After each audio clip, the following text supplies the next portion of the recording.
Ushobora kwibaza uti ese birakunda ko umuntu yabona akazi kuri interinete kandi nta bumenyi afite? Muri iyi video ngiye kukwereka application ushyira muri telefone yawe ukajya uhabwa akazi buri munsi. Niba uri mushyashya kuri ino channel ndagusaba kugira ngo ukore subscribe kugira ngo ujye ubona video zacu za buri munsi. Urabona ko ndi muri telefone yanjye, ndi mu bintu bitandukanye. Ino ni application ushyira muri telefone yawe ugahabwa akazi buri munsi. Ukimara kuyigeramo step ya mbere ni ukwiyandikisha. Ngiye kubanza mbereke ukuntu wiyandikisha. Uraza ukuranga hasi ngo continue with Google. Ino ni step ya mbere ukoraho. Numara kubikora barahita bakwereka ngo ushyiramo nimero za telefone. Urahita ushyiramo nimero za telefone. Ino application niba uyishaka ndakwereka uburyo uyibona nyuma yuko ino video irangiye. Kandi link nayisize muri description, ushobora no kujyamo ukabona link yayo. Ukimara gushyiramo nimero za telefone bagiye kukohereza code kuri iyo nimero washyizemo. Ako kanya ukimara kubikora barahita bakohereza code. Reka njye muri message ndebe koko code nimba yangezeho. Murabona ko mise mbona code ivuye kuri Yandex. Ino code niyo batwohereje kubera ko dushyizemo nimero za telefone yacu. Urakoraho uyikopiye ino code ugaruke muri ino application uyandikemo. Ino application irizewe. Niba warigeze kumva ngo application ukoresha zikakwishyurira, iyi ngiyo ni application yizewe. Uramutse ushaka kumenya byinshi kuri ino application wenda ukamenya niba yizewe, ushobora gukora research ukabaza abantu ndetse ukajya no kuri Google ugakora ubushakashatsi bwimbitse kugira ngo wizere neza ko ino application yizewe. Tugiye kwiyandikisha. Ahangaha hari ibintu bagiye kudusaba bikeya kugira ngo dutangire. Bagiye kudusaba ibintu bikeya nk'amazina yacu. Numara kubishyiramo birahita birangira uhita winjira muri ino application. Ino application ukibaza uti ni gute umuntu ajyaho akinjiza amafaranga? Nabibabwiye ni uburyo ujyamo ugahabwa akazi. Ni ukujyamo ugakora akazi runaka, ntabwo gasaba ubumenyi bwinshi, sibye ko byibuze bisaba kuba uzi icyongereza gikeya.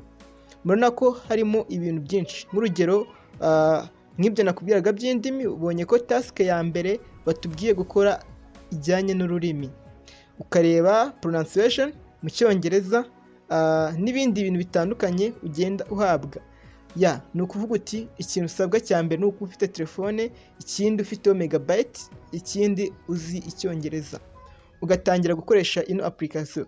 Gusa ikindi utazi n'icyongereza cyinshi ushobora kujya wikora research bakakubaza ibintu ukajya kuri Google ukareba koko niba byakunda, kandi ukanagereranya kuko ibintu byinshi baguha byo mu cyongereza ni ukukumvisha ibintu ukareba koko niba byanditse nta makosa bakoze, ubwo ukaba utsinze cyangwa se ako kazi uragatsinze ukaba ubonye amafaranga.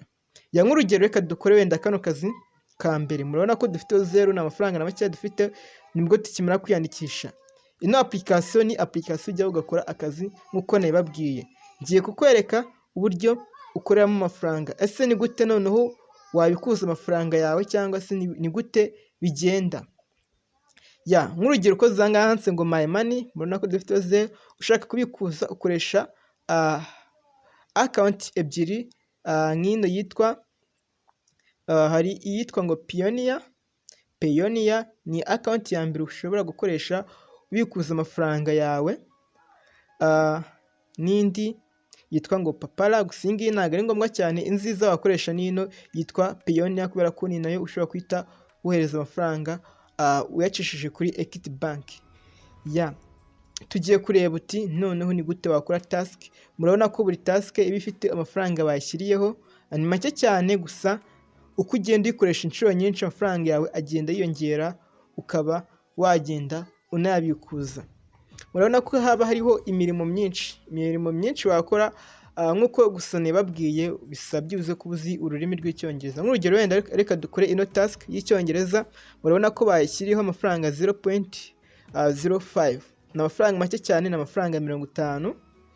Urebye mu manyarwanda amafaranga 50. Ugakora kuri instructions kureba uti ibintu noneho nk'amategeko cyangwa se amabwiriza. Kareba tanga tugiye kureba amakosa muri audio bagiye kutwumvisha audio, twebwe tujye tureba amakosa arimo. Ayo makosa tuyagaragaze twemeza. ibi ntabwo bigoye cyane, reka dusubire inyuma dutange dukore task yacu cyangwa se dutange dukore akazi kacu. Ino application itanga amafaranga makeya, nibyo ntabwo yagusimburira akazi, gusa yaguha amafaranga make cyane. Murabona ko ahangaha baduhaye ibintu bitandukanye, amagambo ngo turebe amakosa yagiye akodwamo. Twebwe turajya twemeza kuri OK cyangwa dukore hasi handitse ngo mistake. Ibi ngibi ushobora kugenda ukoraho ukumva audio ukayumva ikarangira, maze ugakora niba hariho ikosa. Ibi ngibi ni ukubyitondera ukagenda wumva zino audio neza. Ni ibintu byoroshye, ni ukumva audio maze ukemeza niba ariyo cyangwa bakoze ikosa. Ni ibintu byoroshye cyane, ntabwo ari ibintu bisaba ubumenyi bwinshi. Murumva ko ni ukwemeza, ni ukumva ko ari byo ukemeza. If we all get in read today, we measure our brains, and for 3 months, we'll decide to learn to juggle. Ukemeza niba ari OK cyangwa ari mistake, kuko iyo ubikoze n'undi bahita bakwereka kuri kano Baz, this is generally the easiest part in my life. First thing in the morning, the news of Santa Fe. Ukemeza niba ari mistake cyangwa ari. So that's what I call a lifting support, right? In this old abandoned quarry, about 50 miners plundered the last resources. I'm not sure that all Americans are interested in Taiwan.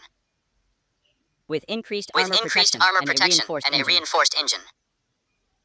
Mom wants her to wear a scarf, but Molly says no. Ngiye icyo nakoze bino bintu mwumvishe nari nabyihutishije, gusa nta nubwo nagiye ndeba niba ari OK cyangwa ari mistake, mpfuye kugenda manura nemeza. Gusa ibi ngibi wowe uraza kubyumva neza. Niba wenda uzi n'icyongereza, uzi ibintu bikeya, ushobora gukoresha buno buryo bukakwinjiriza amafaranga.